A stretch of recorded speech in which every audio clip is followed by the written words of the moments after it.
What's up? Welcome in. You know what it is. Welcome in. Hold my banner. One-stop shop. Everything you need Celtics right here on this. And I'm George Bilecki in for my guy, Travis Thomas. Let's bring in my boy, Ante Campbell, right away. Because I know Tay always brings a heat when he's setting up this show for me. And Tay, once again, we're blessed with another beautiful Joe Mazzulla quote. Shout out to John Corrales grabbing this Joe Mazzulla interview. It's on Locked On Celtics. What was the one we talked about last time? I hope I see that target right between the eyes or whatever so they want to absorb it. What did Mazzulla say now when asked about being defending NBA champions, Tay? He said this, George. The phrase defending a title is a very passive-aggressive term. If you look at the animal kingdom, some of the strongest animals don't defend. They're the most aggressive, and they attack the most. That's what Joe Mazzulla had to say about defending a title and his team getting ready for another championship in 2025. George, what do you feel about that? Man, what is the famous book, The Art of War, right? Yeah. Right? Like Bill Belichick probably quoted it all the time. Joe Mazzulla is putting together his own quote machine. He's putting together his own book right now on just key phrases. I think like you wake up and day one of the year has this quote. Day two has the strongest animals in the world go on and attack. Again, this is the psycho that is Joe Mazzulla giving us a peek behind the blinds, and he's definitely a psycho behind the scenes. Yeah. But I think he says the crazy stuff like this to his team, to the Jays, and we've talked about it before. Like where I give him credit in the playoffs more than anything is he had that team lock in for 82 games to historically be one of the best teams in NBA regular season history. And then they just drove and ran over everyone on their way to an NBA title. Stuff like this. It must resonate with the Jays. It must resonate with Drew Holiday, D. White, all the important guys, and up and down that locker room. Because I assume he's saying the same things to them. We laugh at it. They probably laughed at first, and he kept going. Yep. And he must have just like drilled this mindset into them. I love this quote. I think it's hilarious, bro. Like Joe Maz, the psycho, figured out how to use timeouts. Now he's figuring out how to use quotes, I guess, Tay. Yeah, he definitely is, and this is great for his Celtics team, no question about that. Getting guys energized, motivated. We talked about this all on the last episode. My thing is now, this is starting to get into the point where this is bulletin board material for the Knicks, for the 76ers, for the Bucks. They're sitting there, and they're just like me because they're competitors, and they're thinking, this dude just keeps talking about how he's hungry and how he's going to be all of this stuff. Okay, we're going to show you how hungry we are because, one of those teams, the Bucks, not healthy last year, kind of, derailed their season, whatever, right? An unfocused Dame. Giannis got hurt at the end of the season. It is what it is, right? But the other two of those teams, the Knicks and the 76ers in the East, are looking at the Celtics and say, hey, we reloaded. This isn't the same 76ers team. This isn't the same Knicks team. So if you're going to keep coming out here and giving that same energy of like, we got to be hungry, no, we're going to be hungrier. And you saying this is making me even more mad that you think that hunger is going to get you there. No, we're just going to be a better basketball team. And so if I was those three teams, I would definitely just have these quotes up in the locker room as soon as the guys walk in, every single time, man. Everywhere you go, when you pick up your water out of the machine, out of the refrigerator, when you go to your locker, when you go to the training table, everything, man. It's going to be everywhere. I like this bulletin board material take because that's what I'm thinking of. I'm like, there's nothing too bulletin board material about it because he's also saying to his Celtics team of like, we don't care. Like he's driving back into that mindset for them. They haven't accomplished anything. Yep. But yeah, I agree. This is a Joe Mazzulla mouthing off a ton. And like, he's not one to completely take the high road in a post-game presser. Like he'll talk his talk. I mean, some of the quotes he had throughout the playoffs, like made me roll my eyes so hard of like, yeah, bro, you're beating up on the Pacers. Yeah. I like this Knicks team identity because that's a team that literally had one healthy body barely by the time they lost to the Pacers. And that was Jalen Brunson running on fumes. Right. They're looking at this and going, y'all got lucky you missed us. We could have taken you 6. We could have taken you 7. And we know how they invested in this team, got better out on the perimeter, brought back key guys like OG Anunoby. Yep. Lost someone like Hartenstein. And we'll talk about that later of someone they could go out and get to fill out that roster. But it is those teams in the East. And shoot, man, those teams in the West too of like, look how they're talking. It had me thinking too of, now I had to go sideways on this one, like the most aggressive animals in the animal kingdom, you know? I was going through like that list in my head, like, Hornets, they attack, they're aggressive. Yep. You got moose, who are nuts. I've gone down the rabbit hole watching moose fights on YouTube. It's actually scary. Yeah. You got hippos, you got grizzly bears. Like, now let's get into this part of it. Okay. What animal do you want to be? Like, take me into that, Tay, of like when you were hooping at Fresno and UTEP, like you had to get into a mindset. You had to go, I'm going to be this type of player, this type of dude. What would be like an animal as a basketball player you'd want to embrace and take on that personality and what they are of like, all right, you want to talk about strongest animals in the animal kingdom? Yeah. Well, this goddamn anaconda's coming at you where I'm just going to suffocate you defensively. That's what I think of Drew Holiday. I'm like, what animals is who, you know? Yeah, for me, it was definitely a Komodo dragon, which is. I love how you had an answer right away. Which is random, but growing up, it was definitely one of my favorite animals. And the thing about all reptiles, right, the things that make them great, most of them at least, is they're able to regenerate, their limbs. And that's just everything that you want to be on the basketball court. Things aren't going to always go your way, but you have to be able to take the hit, know like, all right, that wasn't great, but you got to bounce back and come back even stronger. So a Komodo dragon is one of the most deadliest lizards out there. They got the like red mouth that looks like they're breathing dragon fire, which is why they got the name. And man, it's just one of those things where I always wanted to look intimidating on the court just like them. I wanted to be a strong animal like that, low to the ground, always getting to loose balls, just playing grit and grind kind of game, but also being able to be malleable into the fact of like, all right, I got to listen to my coaches and bounce back from the plays because, as a competitor, you get so down on yourself sometimes when you mess up, but you got to be able to bounce back like a reptile, like a Komodo dragon, bro. I like that. For me, it's honey badger. I got to go. Like, what's a small animal, but as a honey badger is, like, don't give a shit. I do not care who you are, what you are. I'm going to bring the fight to you. It's kind of what the Celtics team will be. But same thing on a honey badger, like pound for pound, one of the most vicious animals in the animal kingdom, one of the strongest, messes with anybody, and people know not to mess with that. Yep. Look, I'm not blessed like you. I have a height deficiency I got to overcome first and foremost, right from the jump. You got to bring the fight to people. I know they'll call it Napoleonic complex. I don't care. I call it shutting people the hell up. You come at me, you best not miss, because I'm going to come at you, and I'm going to show you why you don't come at me again. I'm tired of the Napoleon complex thing. Napoleon was average height for a French man during his time, okay? What was his height even? I don't even know. It was like 5'7", 5'6", or something like That's that. But literally it was like my height. It was like normal height. You know what I'm saying? For that time. That's tall for that time. Are you kidding me? Right, We're like, I'll look it up. But where medicine was and medical advancements. Here's a list I got you on aggressive animals in the kingdom. And I was also thinking of like what Celtic would be what animal, right? Yeah. There's the moose. I want to say Luke Cornett, but he's not aggressive. So I guess with the moose, I'd go Kristaps because he's huge. Yeah. But then I'm thinking, who's like the hippo? Again, they are some of the biggest mother effers out there. Them and orca whales. What the Celtics are, they're a pod of orcas who are some of the biggest a-holes in the entire animal kingdom. Like taking down dolphins, bro. Taking out boats. It's messed up. But that's what the Celtics got to be. Napoleon, 5'6". I'm taller than Napoleon. And a half. Wow, I'm still taller than Napoleon. And a half. Gosh, man. So, I was right with that. But, yeah, average height, man. Average height. But, all right, let's talk about DeMar DeRozan. He recently had an appearance on the Paul George podcast P show, whatever you want to call it. And he said that he was thinking about joining the 76ers, the Lakers, the Clippers, and the Heat. They were all legitimate options before choosing the Kings. What do you think about this, George? Do you think he made the right decision? I do like him landing with the Kings because you put him with a De'Aaron Fox and Domantas Sabonis, especially with his game being like just like a deadly mid-range guy, obviously really savvy and heady vet. I think it's a great landing spot. Lakers would have been good as well, but you could thank LeBron for still taking like max of what he can take, even though he's a billionaire, for not being able to land a guy like DeMar. And a guy like DeMar would love that to go back home to LA. The one that jumped out to me was the Heat. Because Jimmy Butler and Bam Adebayo was able to take this team to the finals. You put DeMar next to them.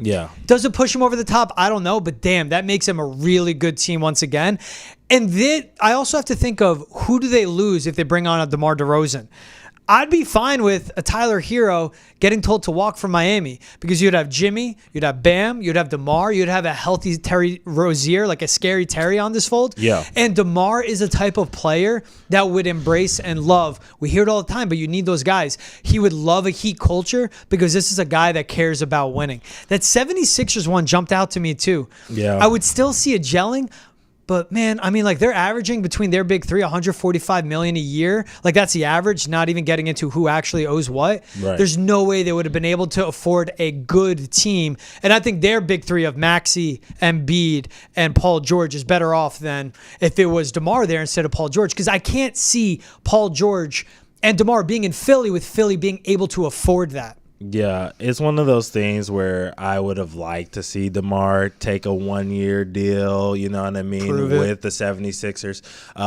It gets a little scary because he is 35 years old and he could rapidly decline at this point in his career. We don't know. So it is a scary opportunity for him to do that. But the thing about it is, if you want to talk about winning, which is what he was talking about, I feel like the 76ers team would have gave him the best opportunity to win right now. Yeah. And so if he would have joined PG, Tyrese Maxey, obviously Embiid, he would have been on a team unlike any team that he's ever been on. It would have been easily the most talented team. I think this Kings team puts him in the position to be exactly how he was in Toronto. A guy who's good to get to the first round, second round, depending on what seeding that they are, right? Put up a fight and all that other stuff. But when he goes and see those Cleveland Cavaliers, a.k.a. one of those three teams that we saw at the top of the West last year, or maybe even the guys who went to the finals with the Mavericks last year, they're going to get bounced. You know what I mean? Because they're not good enough. So that's my thing is, don't tell me you want to win and then you don't choose the best winning thing and you choose somewhere in the middle, right? Like these guys can make it work. Yeah, they can make it work. Like he has a lot of money. You know what I'm saying? Yep. Like he's made a lot of money over his career. So why would you know, what is he making? You told me 3 years, 73.8 mil is his deal. Yeah. 3 years, so just under 25 million. So a year. it's like, you know, he went with money. You said it. Right. He's 35, Tay. Well, yeah, exactly. So don't tell me you want to win. You know what I mean? Yep. Because that was the same thing Carmelo was doing. Oh, I want to win, but then, you know,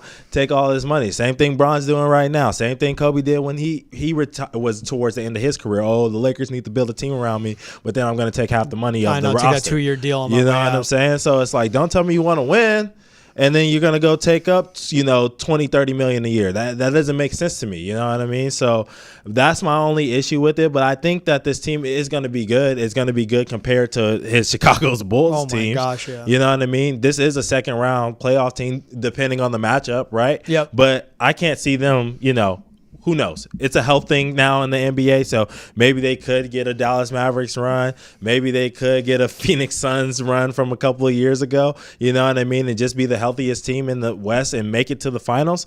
But we know they're not winning it.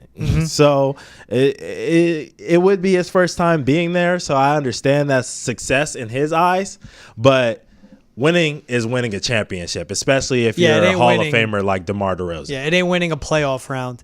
And he could have taken that Prove It deal, but 35 years old, this is his last paycheck. Yeah. Maybe he could play till he's 40 because of his game, but that would be when he would take that cut and go to a 76er situation or a Lakers situation. He scans it, but he also wouldn't be that same player. Yeah, Right. like he listed out these teams, money wouldn't have worked for any of them, obviously, as they're currently constructed. Clippers, as badly as he wanted to go home, he wasn't going to put himself next to Kawhi. Like, he still went with a better situation in the Kings, in a playoff team. A team that could finish top 6, maybe 5th in the West, maybe, and that's a lot on health and how other teams play. It's the same thing on that Laker move. And you just said it with, like, LeBron, it's all about winning. It's all about getting one more ring and doing all this. Bro, take the pay cut. You're a billionaire. You don't need that. Instead, you got it just below that second apron. So you're going to pay this tax, and it's repeater tax because of you. When you and AD clearly aren't enough. Like, Don Connect isn't going to be that guy. DeMar DeRozan could have been that guy. Right. But for him to say the same thing of, well, it was about winning. Yeah, he went to a winning spot. He went to Sacramento because he could have taken a healthy chunk and maybe gone to, like, Charlotte. I don't know. I'm just throwing teams. Gone to Portland. He wasn't going to do that. He was actually going to have fun playing basketball. But the best situation, 1 year, prove it deal. You're lining up you, Paul George, Tyrese Maxey, because Embiid's going to play like 60 games in the regular season. Right. You know what I said from the jump with him. Once they got Paul George, And this is a Paul George that's healthy now. That's changed his game from being that slasher into a really good three-point shooter and playing more outside, which is, you know what? He adapted to what his body allows him to do at this point of his health, right? Yeah. You put DeMar into that mix with Joel Embiid not playing a ton of games. Like, bro, this is a guy that could be one of the top veteran players in the league and one of the top key pieces to a team that can make a run. Because I think the Sixers go to Joel and they go, bro, 50 games in the regular season. We need you for that potential run to the finals. Yeah. We need to win 16 games. Those series can go 7. We need you for another 28. And we know when you get there to the 70s and 80s, the wheels fall off. We cannot afford that. But then a guy like DeMar, his role would be so significant. But Tay, 3 years, $73.8 million. Yeah. He went with money, and he can't say, I didn't win.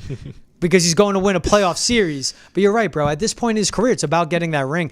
Especially how he was part of the Kawhi trade. He missed out on it in Toronto. Yep. Goes to San Antonio. Like, he's just been just that guy for as talented as he is. How good he's been. How long he's been in the league. His timing and his situation just hasn't paid him back for everything he's given to the game. 100%. And, thinking about that, the Heat move, you said like the time that he's put into the game. This dude has been relatively healthy over the last, every year of his career, really. But, the last 3 years played 74-plus games. You know what I'm saying?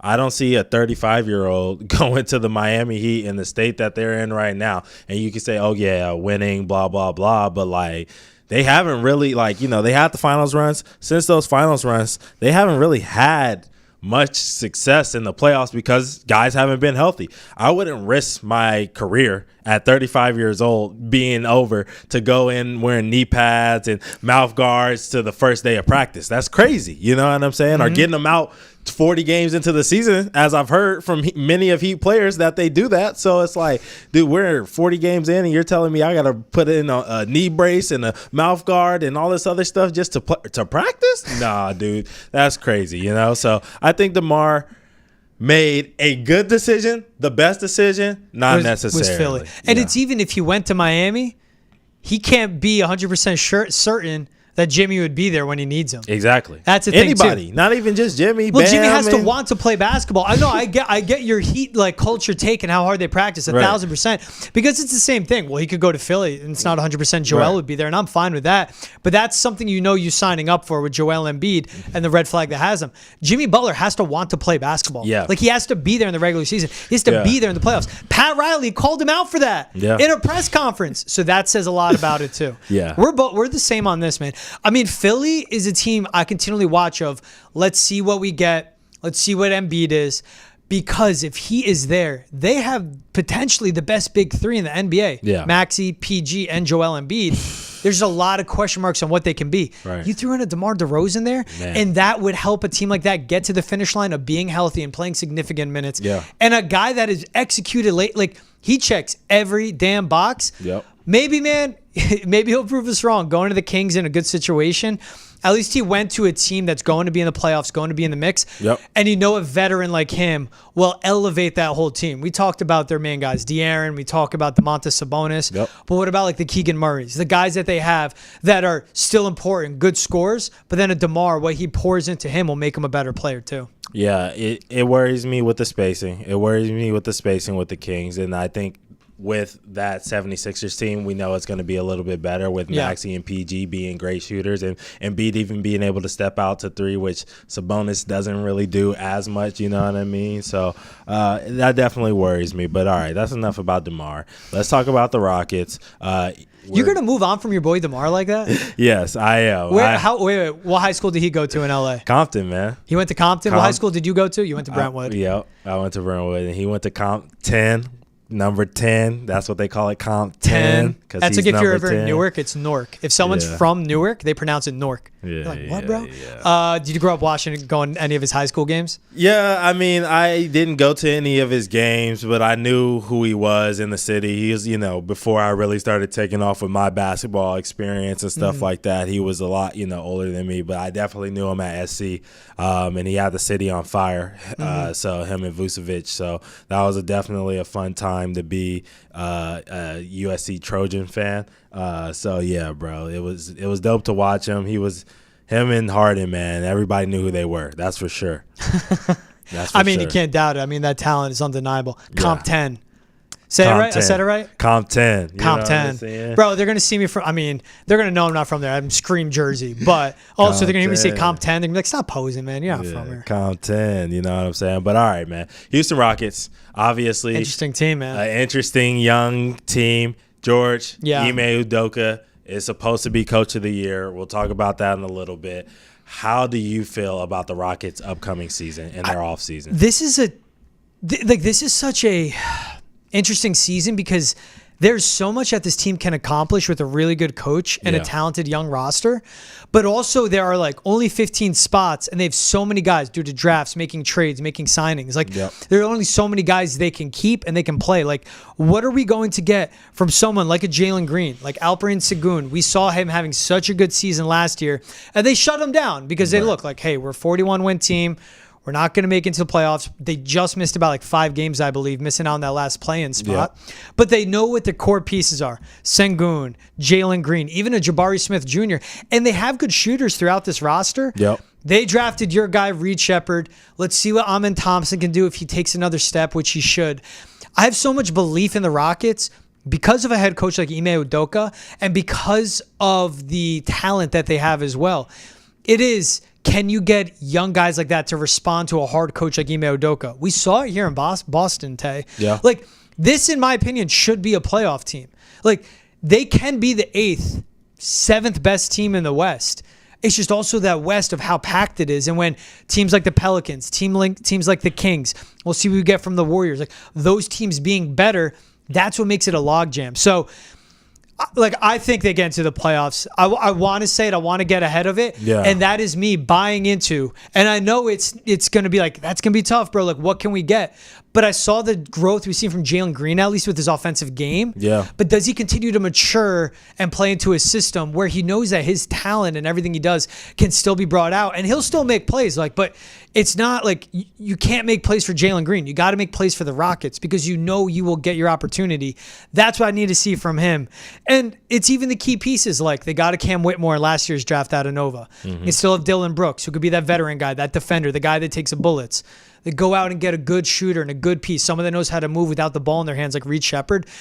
It's a lot that comes together, and it's just so many names. Like, end of the day, Tay, I don't know who their 7 guys are going to be, but at least they have those options. Yeah. You know, like, it doesn't have to be the 6th and 7th and 8th best player comes out of nowhere to be like, oh, it was Cam Whitmore. Word. That's a guy with talent and a base to build from, you know? Yeah. What I like about this team is that guys play. You know what I mean? Yeah. Their guys show up. Like you said, Jalen Green, he played 82 games last season. You know what I mean? And you would hope that he's going to take that next step, like you said. But it is a kind of a logjam where you really think of it. It's like they don't really have a superstar, but they have a lot of really good guys and a lot of really good role players. You know what I'm saying? So it makes me nervous because I wanted to ask you about this. Like, how much do you think we're going to see Reed Shepard play this year? You know what I mean? Which is weird to ask from a top 5 pick.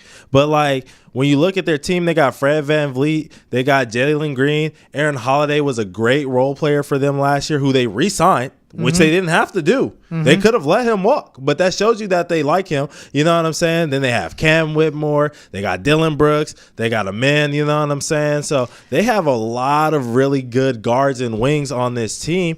How much do you think a guy like that has a chance of, like, cracking 20 minutes in this lineup? Like, I mean, what are you thinking? Bro, this is a team that had 7 guys playing 20 or more minutes a night. And then you're, like, splitting hairs at that point on minutes a night as well because you get below that. It's like Cam Whitmore playing 18. Right. They're going to want more.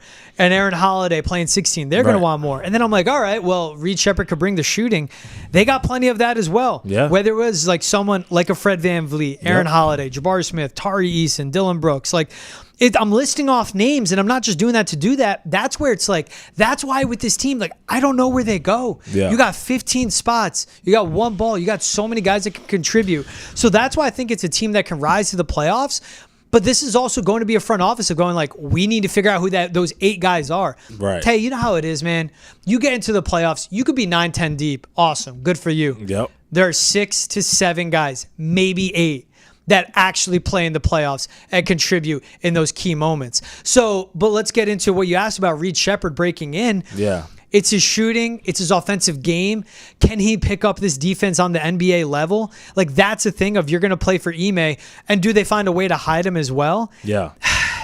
I don't think you need to hide him. I don't think you need to hide him on defense. I think he's smart enough to be there. No, yeah. It's a can you pick up, and can he pick up Ime's system? You know, Right. maybe you have to hide him. But if he picks that up and he can execute there, he's smart enough, he is athletic enough to stay in front of guys.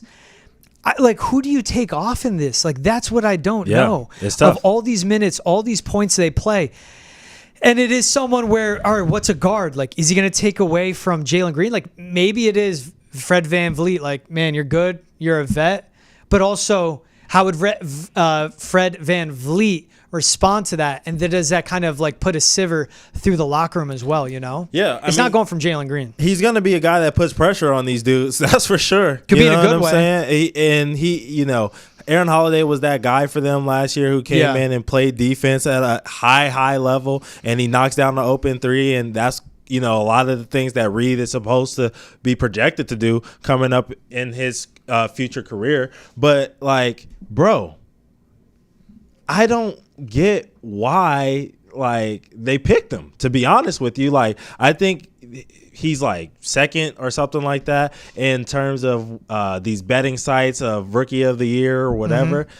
But it's just like, why is Reed Shepard competing for minutes? Like, I think he's the most talented rookie right now. You think he's know the what most I mean? NBA Like, ready rookie? he's the most NBA ready rookie I like that. right now. Yeah. So, like, the fact that he's going to have to sit behind a small guard and Fred VanVleet and a budding star maybe with Jalen Green is just kind of crazy. And you know they're not going to put out a 3-guard lineup, and Dylan Brooks has to play. He's their identity right now. You know what I mean? Like, everybody can say what they want to say about Dylan Brooks. He's not my favorite NBA player, but man, he gets his job done to a high level. So my thing is like, it's probably one of those things, right, where coming out, he's going to play 10 minutes, right?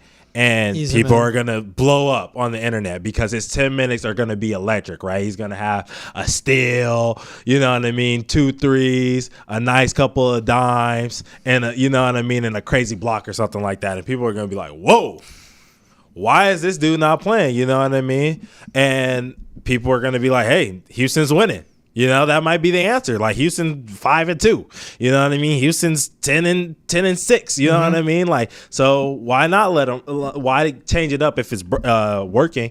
But, like, man, it is frustrating to see that such a good talent maybe goes, you know, to waste. It could be them knowing, though.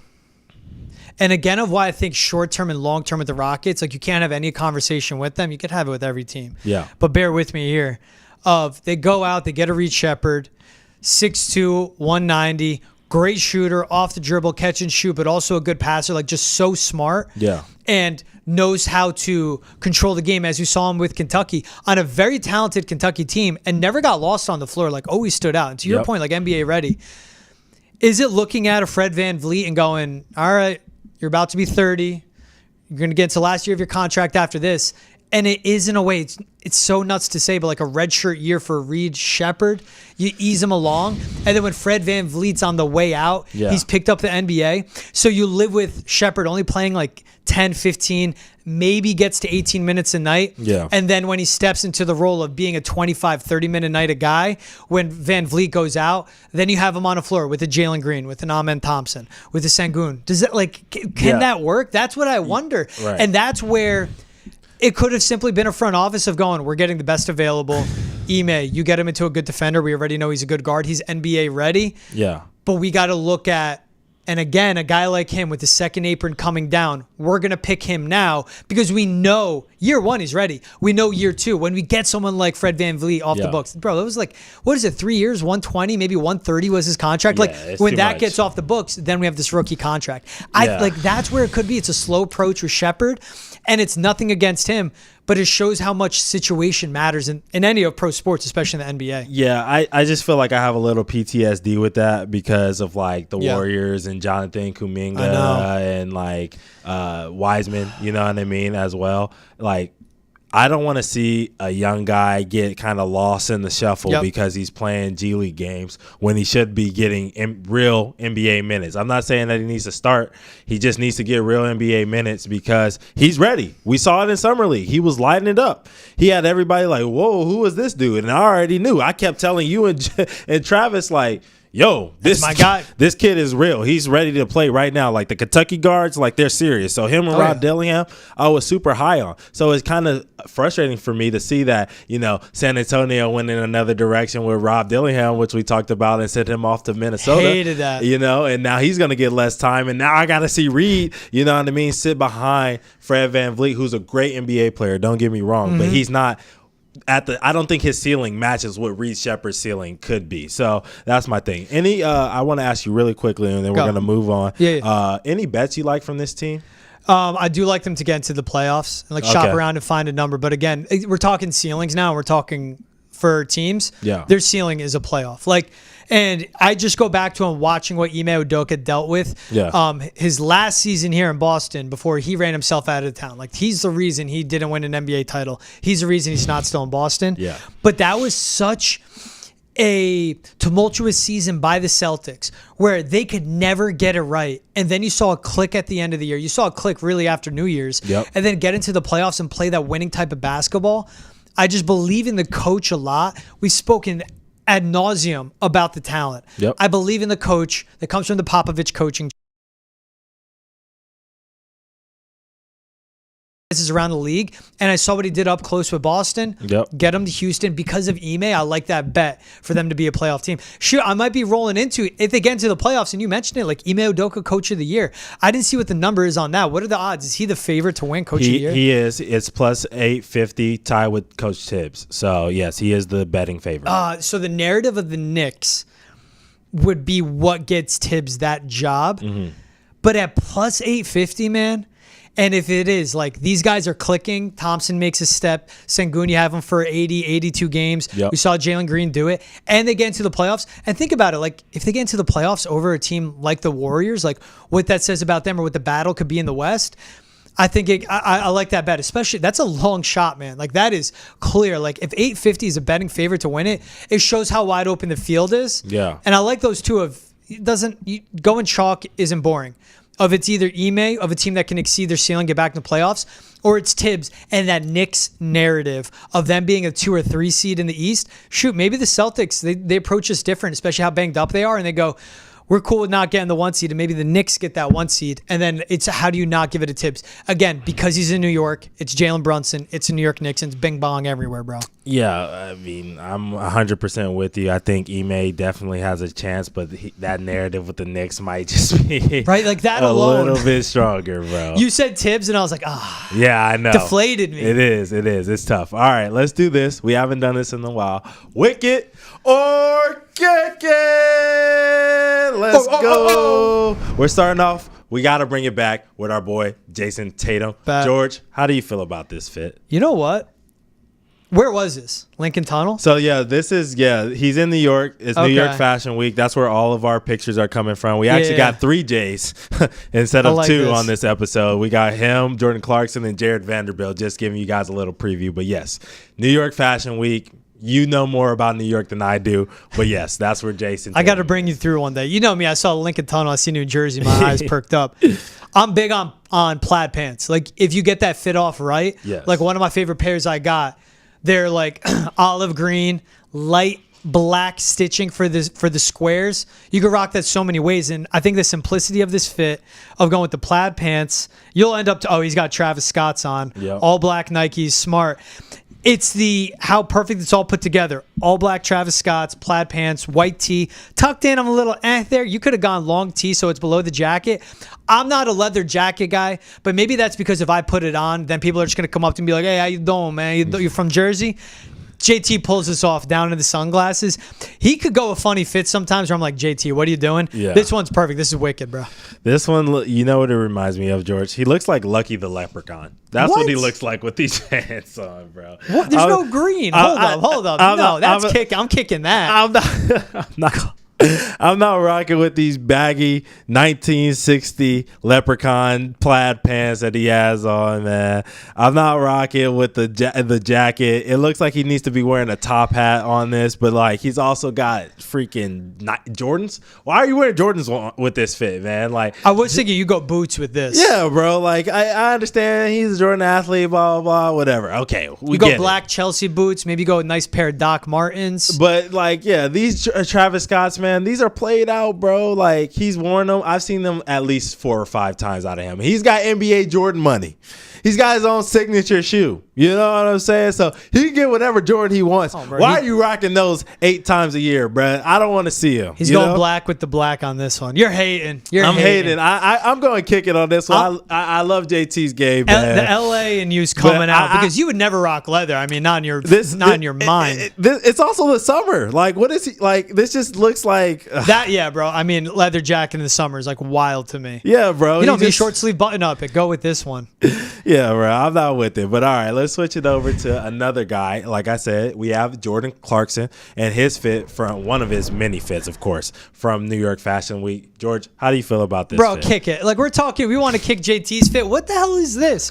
What are those pants? Can't even see his feet. I think they're dirty from the ground. You got parachute pants going. And is this like a crop top black like sweater that you're wearing underneath a red turtleneck? Like Jordan Clarkson, what the hell is this, bro?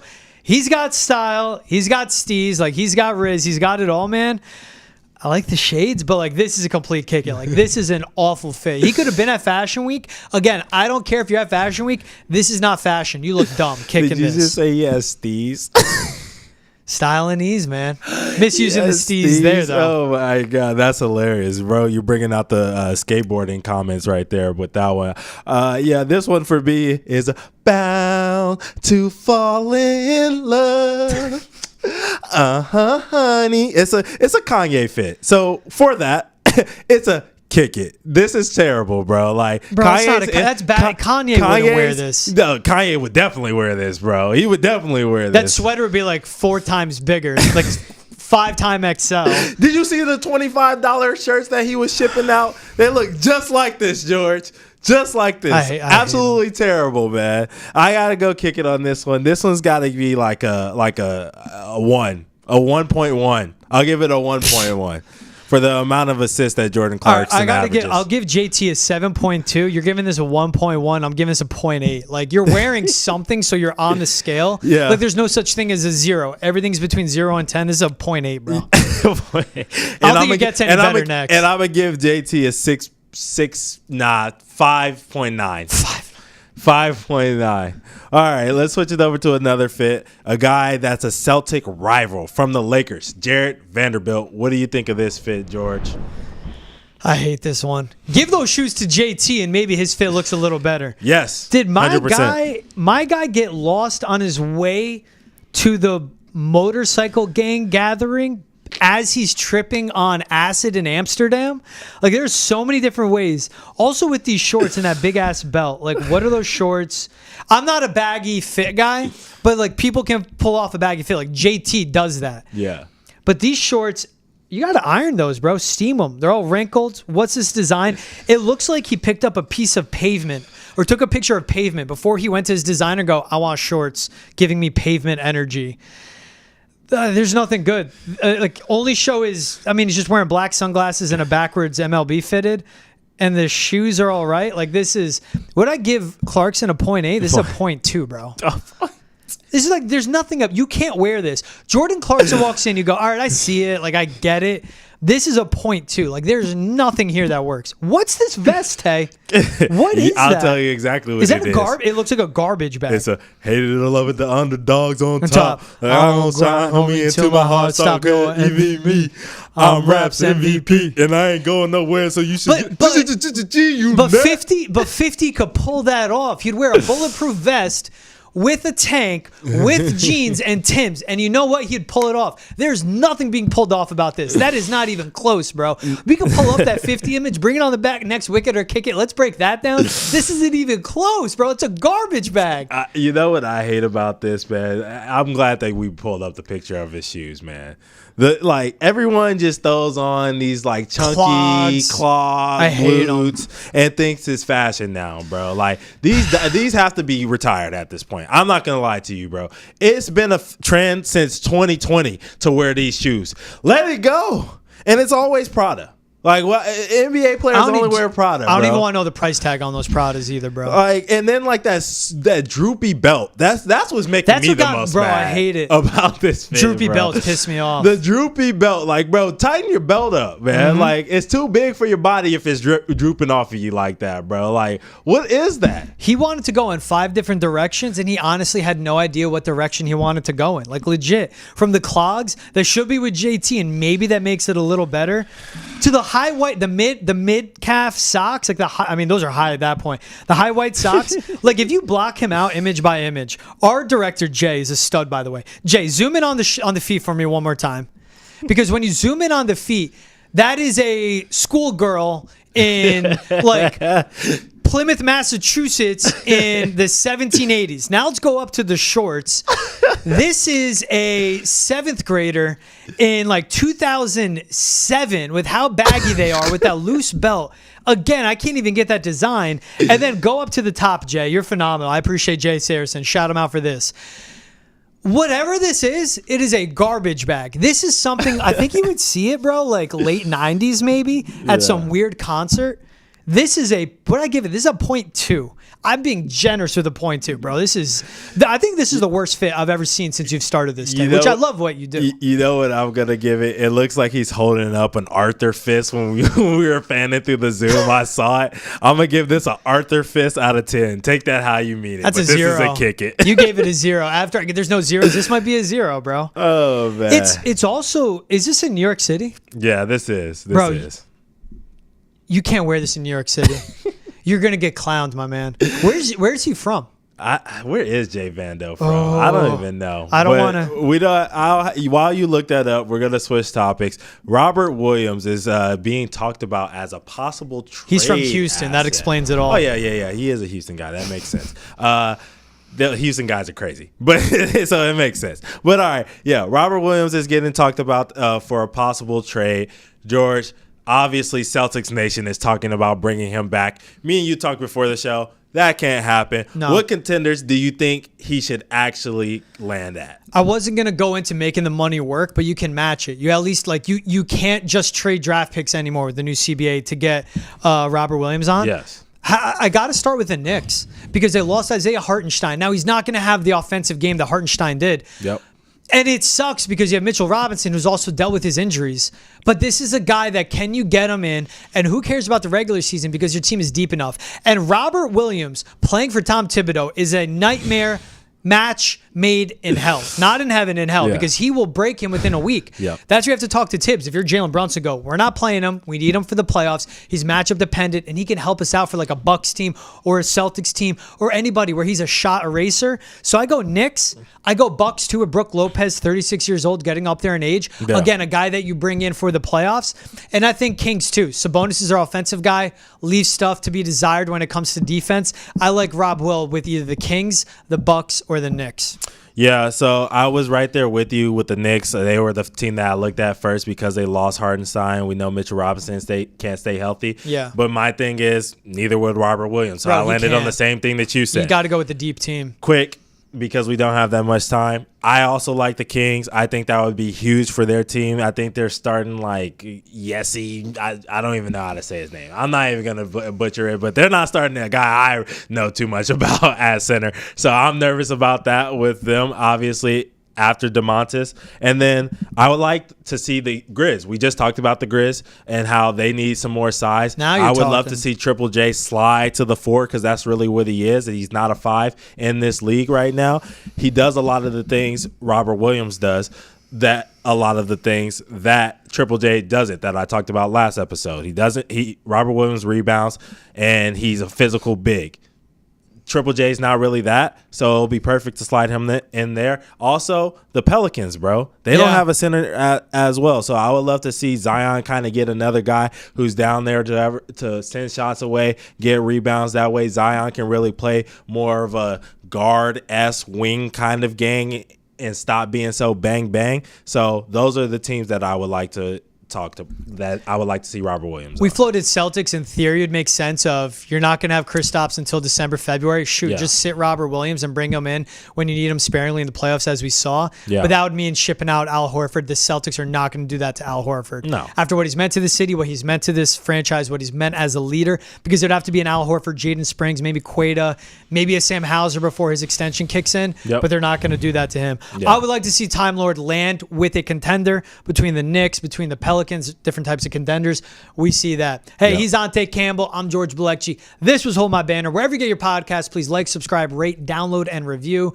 If you're watching on Nesson's YouTube, hit the subscribe button. Do me and Tay a solid. Follow us on social media, X, TikTok, Instagram. Wherever you see us, do the same for Nesson. Tay, appreciate as always having me on Banner. We'll see you guys later this week. Later. Deuces.